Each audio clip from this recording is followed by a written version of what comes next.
The first sentence of a story has to lead the reader into the story, but also has to establish the voice of a story. The sound of a story is very, very important. At least it's important to me.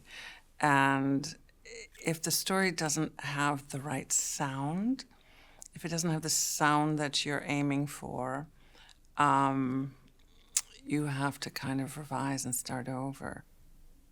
Finding the voice of a story is really something I don't necessarily do, except that I hope that it comes with the idea of the story and with the main character of the story. So they're all sort of combined, the voice, the character, the story. So one begins with the idea, the character, and as soon as one hears a sentence, a voice that goes with it, then one can begin. If you spend a lot of time just searching for the voice as you're writing, that's not very helpful, probably. But you have to feel you have a little bit of it, and then you keep going and try to sort of establish the whole sound of the story. And sometimes the first sentence is not quite right. You write it, and you keep going, but then you go back and rework it. And the sound of the sentences, by and large, for me, are not the sentences one ordinarily would use in a conversation. They have a slightly more condensed quality. They have a slightly edgier quality. They have a slightly, I hope, more poetic quality. But they're hovering close to conversational English as well. But they're not precisely the same. There are some times in sentences where I chase the digression of thought. I will let the sentence wander a little bit and then come back. So I think again, the sentences not only have to establish the sound and create the sound, but that they create the tapestry of the story and the consciousness of the story, and of course of the protagonists of the stories. I do think there's sometimes a digressive energy in the sentence, and a simile and a metaphor is a slight digression that's meant to sort of also underscore and highlight and give additional meaning.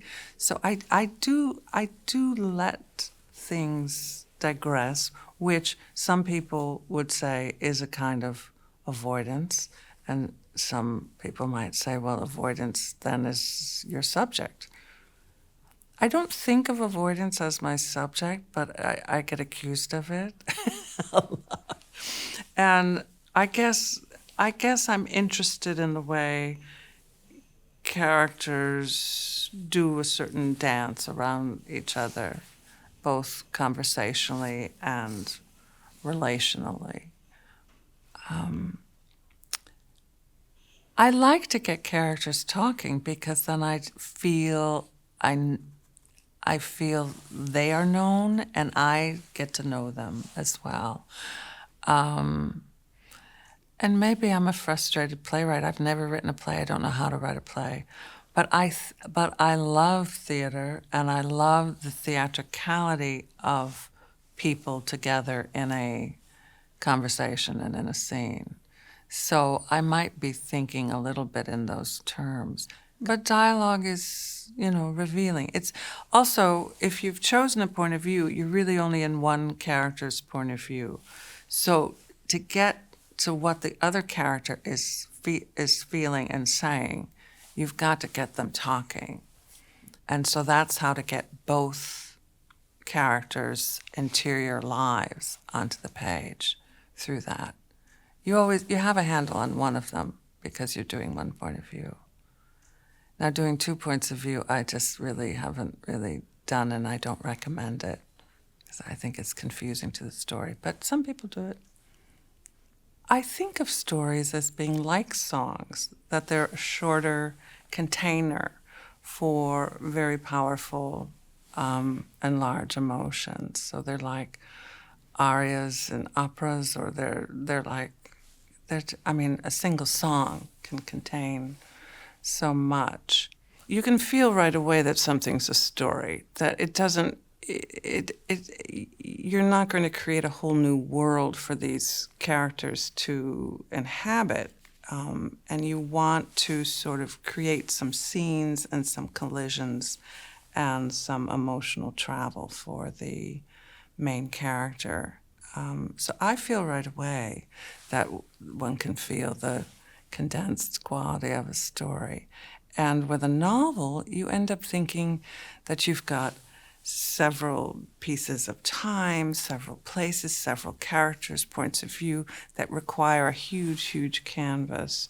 And then you think, well, I'll need 1,000 pages for this. I always think I'll need 1,000 pages, and then I get to page 200, and I'm done. Yeah, I think the grief and large emotions that one